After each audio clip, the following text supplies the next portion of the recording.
On tonight's news, Becky Lynch teases a WrestleMania appearance tonight. Stephanie McMahon reveals a crazy pitch from said Lynch. WWE Reveal the WrestleMania set. And a Mania match has been confirmed, like a change to it, and we've got all the fallout from the WrestleMania SmackDown stuff. There's a lot, Phil, there's a lot. Are you ready? Are you ready for the news time? It's WrestleMania Day! Happy WrestleMania Day, everyone. Before we get into the news today, make sure to subscribe to the channel, like the video, comment down below what you think of all of today's stories, and links to each story is in the description below. Click the timestamps, and away you go. So, first up, Becky Lynch has been teasing things on Twitter. She does love a good tease, doesn't she? And I'm just going to show this tweet straight off, but here it is. She says, "Nothing is guaranteed here tonight, only now eternally." So if you take that on face value, it's a little bit gibberish, but if you read down the letters at the left-hand side, it says night one.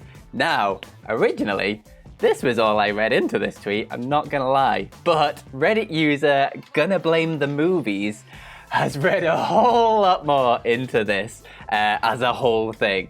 So, I'm gonna break it all down for you here. So the picture in it is of Becky's back. She's like doing a workout and you can see her back. So if you put that together with the hint in the text, it says Becky's back night one. Not only that, she's wearing a Corvette t-shirt with a red 53 on the back. There's a Prince song, a very good Prince song, I love a good Prince song, called Little Red Corvette. If you count to the 53rd word in that song, you get to the line, but it was Saturday night. And the Little Red in Little Red Corvette, Becky Lynch is a redhead, it all ties in together. There's so many layers in this, so many layers. It's absolutely ridiculous. And also on this Reddit post, like further down, a Reddit user called Tony Tempest said that she is genuinely in Tampa. The picture was taken in the open plan gym that I know a lot of the wrestlers frequent. So, all that put together, is Becky Lynch going to be returning at WrestleMania on night one? My head fell off bad then, because the back thing, I was like, oh, that's cute, oh, Becky's back, what? The Little Red Corvette, this is insane, right? Because this is one of those things where we could all just be sat here going, oh yeah, we're reading too far into it, this is just like fans being overexcited. That is too much detail, I'm sorry, and if that's just a coincidence, freakish, that's a freakish coincidence. Absolutely. But let's think about it. Becky Lynch has been missing now since, May of last year. That's a lot of time to plan your comeback. And as we're going to say very quickly, I'm just about to read off another story, it seems as though her mind is immersed in wrestling. So Absolutely. She's obsessed with making this as big and as epic and as must-see as possible because she wants to be the talk of the town. Becky Lynch is the man. This is what she does. So part of my mind's going, oh, this is just us wrestling fans reading too far into it. We've been hurt before, all that stupid stuff. But then equally, I've got a lot of faith in Becky Lynch and the fact that she adores this business and will put that level of detail into something that could just be a comeback segment with Bailey, Ding Dong Hello. It could just be that. Which would still be great, but can you see what this has done to my head, Absolutely, Phil? man. Literally, I read this morning and I was like, oh, that's cool. We're definitely going to be talking about that on the news. And then kind of moved on with my life. And then saw this Reddit post and I'm like, oh my God, I am bad at my job. I should be reading into this way more. This is the level that Bray Wyatt aspires to be at. There are levels to this game, ladies and gentlemen. Bring it up. The Twitter king of Becky Lynch is back. In the vein of Becky Lynch potentially returning, Stephanie McMahon has also been talking about Becky Lynch. Like, she's just been, for somebody who's not officially confirmed on this card, she's been the talk of the town, and it's crazy. But she was talking about Lynch again on the Bill Simons podcast, and she brought up quite an insane story because, like, she was in contact with Lynch all the way through her pregnancy and, like, up to the point she gave birth, and it was like a lovely moment, yay. But she said she was talking to her just after the pregnancy, and in her words, she said, I kept talking to Becky Lynch all during her pregnancy, then afterwards, she was actually pitching somebody jumping her in the maternity ward. Becky Lynch does not sleep, folks. She was thinking of working right up until the moment she gave birth. Just after, she wanted a full-on Stone Cold Steve Austin, like, saucer pan to the head moment, but, like, the baby's in the car. It just would have been mad. The baby's in the saucepan. Yeah, exactly. Bang, just a debut for Rue. Like, she has a match at WrestleMania. It'd be great. Like, that just, yeah, Hey, when life gives you babies, make a wrestling story, I guess. This is an old Mick Foley thing about, like, never letting go of any things that happen in sort of vaguely in the wrestling world in your personal life, because you can always make it into a story.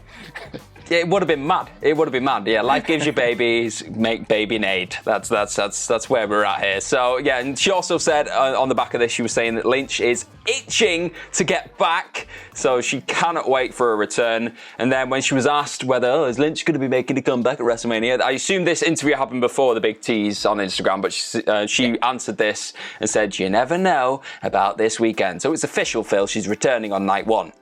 100%. Yeah, I have no idea whether she will or not. I could see it maybe a Raw after WrestleMania, although it's not going to be the same without a crowd at the Raw after WrestleMania, because you're not going to get those big return pops that we've all come to know and love.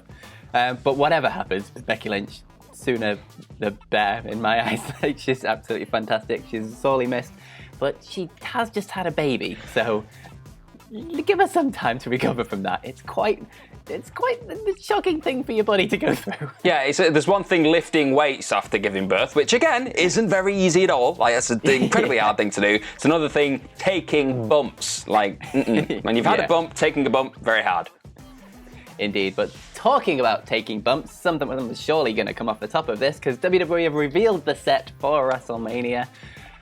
And it's a giant pirate ship, of course it is. We've seen the little drone footage that's been floating about recently this week, but they've done the full-on big reveal with loads of plundering jokes, because pirates, I guess. And then Corey Graves was like, light the cannons! And then loads of fireworks went off. I'd love to see WWE's firework budget for WrestleMania. It's absolutely ludicrous. I mean, they just use them all the time. If we're going to talk about, like, I think Roman Reigns dropped a bombshell, like, on SmackDown. He said in his promo at the end of it, he was like, oh, when I win and they set off $1 million worth of fireworks, I was like, beg your pardon? Hello? Well, they set up about $1 million here. And yeah, it's a massive pirate set. I'll put up some pictures of it now. There's cannons, there's screens everywhere. It looks pretty great, let's face it. Yeah, it does. Like, just seeing fireworks come out of the cannons was just, like, I think Michael Sidgwick posted something on Twitter. He's known to be quite a harsh critic of WWE, and understandably so at times, but even he was just like, this looks just hilarious and brilliant, and it's just got everyone so good. It's what we wanted. It's what I've been wanting for about 2 years now, and they've delivered. They kind of had to. Do you know what I mean? Like, I assume they'd built it for last year's, and they've just kept it in storage for this year. And that's why they were so desperate to go back to this specific stadium, because we've already spent all this money, goddammit. Yeah, but it looks fantastic. It's stupid, it's massive, it's WrestleMania.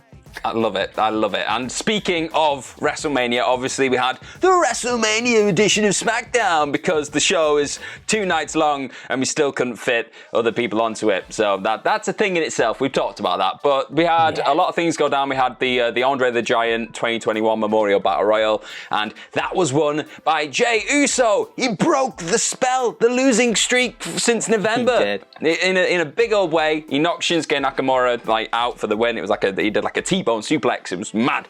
So he won that match. The Dirty Dogs retained their SmackDown championships in that fatal 4-way match, so we didn't get the Mysterio moment, but well, they wanted that in front of live crowds anyway, so that's probably not the worst thing in the world. Then also a big confirmation. Brace yourself here, Phil. Brace yourself. We had a big confirmation of 2 people being entered into a certain tag team turmoil match, which is going to be going down on WrestleMania Night 1, and none other than Carmella and Billie Kay are going to be teaming up together. They're going to be thrown in. It was like, we kind of knew this was coming, but it hadn't been officially confirmed. But it was confirmed because all the women had a big brawl backstage, because that's just how you book these things, apparently. So let's not focus on that. Let's focus on Billie Kay. She's in there. We finally got a Mania spot. Hopefully they win the whole damn thing and win the belts. And then another huge announcement, which I don't think it happened on the show itself. It might have happened just before it or just after it. I'm not 100% sure. But we had the WWE announced that the main event for night 1 of WrestleMania 37 tonight is going to be Sasha Banks versus Bianca Belair. So we've had a rough old journey. Let's be honest. We've had a rough old journey to get to this match. But we got what we wanted. It's going to main event one of the nights, and understandably so. Look at that match. Yeah, absolutely. It's such a shame that they've just bungled this feud and the build-up to it. But you know the match itself is going to be absolute fire, because those two are really, really good at what they do. So yeah, hopefully they can just make us completely forget about the last 3 months and just remember, Royal Rumble moment, Mania moment, skip everything in between. Reginald running for the win. Oh God, please no. It's coming. So yeah, that was the news. Let's move over to your Twitter questions because it's WrestleMania Day and everyone's excited. So the first question comes from Jake King, who says, Happy WrestleMania Day, funnily enough. What match do you think will start the show tonight? Also, it's my 27th birthday today. Any chance of a shout out from the Saturday News team? No. Happy birthday, Jake. No, happy birthday. You evil man. You are a terrible person. No, happy birthday, man. What a day to have your birthday. Indeed, WrestleMania. What a good birthday gift. And WWE announced, was it yesterday as well, that Bobby Lashley and Drew McIntyre will be the first match of the show. So you've got to imagine Drew McIntyre is going to win that now because they're not going to want to start the show with a heel winning when the first crowd back. I mean, big shame that the first pop of the night won't be to Tamina's soundtrack theme song when she comes out. She's been the most over person in the company for quite some time. So that's a bit of a shame in itself. But yeah, Drew, like, they've got to do it. They've got to have just the Drew McIntyre bagpipes and and everyone will go nuts. It'll be great. I hope he brings back the countdown to the Claymore in there somewhere as well. Oh, he's got to. Well, he's been teasing it over the last couple of weeks, hasn't he? And like, it's just the WWE production team just haven't been quite in sync, bless them. Like, they're having a go. But yeah, that's... They're better at making train noises than counting, it seems. And telling Roman Reigns he tapped out. Next question comes from Dustin Sensenig, I guess. Sensenig? Don't know. Sorry if I've completely pronounced that wrong. He says, morning lads, here is Tiana behind my Rated R spinner belt. His dog, obviously, that's why I chose this question, not going to lie. With WrestleMania being 2 nights this weekend and last year, can they go back to 1 night or is this the format moving forwards? I sure as hell hope it's the format going forward, just purely because, particularly us British fans, 7 to 10 hours worth of wrestling at the time it lands. Not the greatest thing for the old mind, body and soul. But I think WWE have been teasing that it might go back to 1 night after this. I think it's just such a freak circumstance and just the perfect storm they've had to do it. They've just tried to expand the amount of people that they can get into the stadium by doing this over 2 nights. So I think after this, if the world is in a better situation, maybe it's going back to the old dark ways. Yeah, it does feel like it's not their long-term plan for it, but I do hope it becomes their long-term plan for it, because we were at, well, you weren't, sorry, you weren't working for us yet. Just rub it in there. But we were at WrestleMania 35 at the MetLife Stadium, and after an 8-hour show, including the pre-show, everyone in that arena was absolutely knackered for the end of it. And then all the travel and stuff issues that happened afterwards, like all the trains had stopped, all the buses had stopped because it was just so goddamn late. And then you had like 80,000 people trying to get an Uber at the same time. And funnily enough, it didn't work very well. So I think if they're going to keep shows as long as they were becoming before this, God damn, I hope they split them up into 2 nights. Otherwise, they have to bring the shows back down to like 5 hours max. Yeah, and I mean, just too much for a live crowd. Just as a tiny little like prelude to WrestleMania, if you just look at night 2 of Takeover Stand and Deliver, obviously we'll probably get into a bit of NXT stuff very soon, but like just look at the fans at the end of that night. They were zapped, and it was only just over a 3-hour show, technically, with the pre-show. They were zapped. They were battered, and there was only a couple of matches on that card. So I think harsh. For the long shows, it's just really harsh for who goes on last, because the crowd they lose all steam. They've had too many beers, and they just cheered too much already. Their voices are already gone, and it's been a year. We've lost our stamina, Phil. Like, we've not had a chance to build it back up again. Absolutely. So the final question comes from Mark Salad, who says, morning legends, happy Saturday. Thoughts on what will happen to Bobby Fish with the Undisputed Era done? It's an interesting one, because you feel like Roderick Strong's got his own new arc that he's going down, where he's just trying to find who he is again. He's shunning the world, really, just to figure out who he is, which is a really cool, compelling arc. I'm interested in that. Bobby Fish, it's a hard one, because he got injured at the time he did. He's been so disconnected from it, from the real fallout. Like the odd one out, almost, even though the idea was for it to be him in the first place. It wasn't supposed to be Roderick Strong. He only got in because Bobby Fish got injured. So it was such an unfortunate timing, and for what the Undisputed Era eventually became, that it kind of just always felt like he was just the fourth wheel almost. Yeah, so I kind of see where he's going, but with Bobby Fish, it's a tough one. I can see him maybe coming back and trying to form an alliance with either Kyle O'Reilly or Adam Cole. I can't see him being as successful just on his own. Not that he's not a brilliant wrestler, he absolutely is, but I just think he works better as a unit because I think he's such a good hired gun for what he brings to the table. It'll be interesting because I think Kyle O'Reilly will want to go out and strike out and do his own thing. I think Adam Cole maybe could just still be an absolute swine and get him in, just have him as somebody who can just cost other people matches like that. I could see that potentially, but I think the fact that we're asking that is a good thing because we care about it. I think if we were just going, no, they've crapped the bed with this, so I don't care about it, that'd be bad. But it's going to be interesting after that match, especially at the end of Takeover Night 2. It was.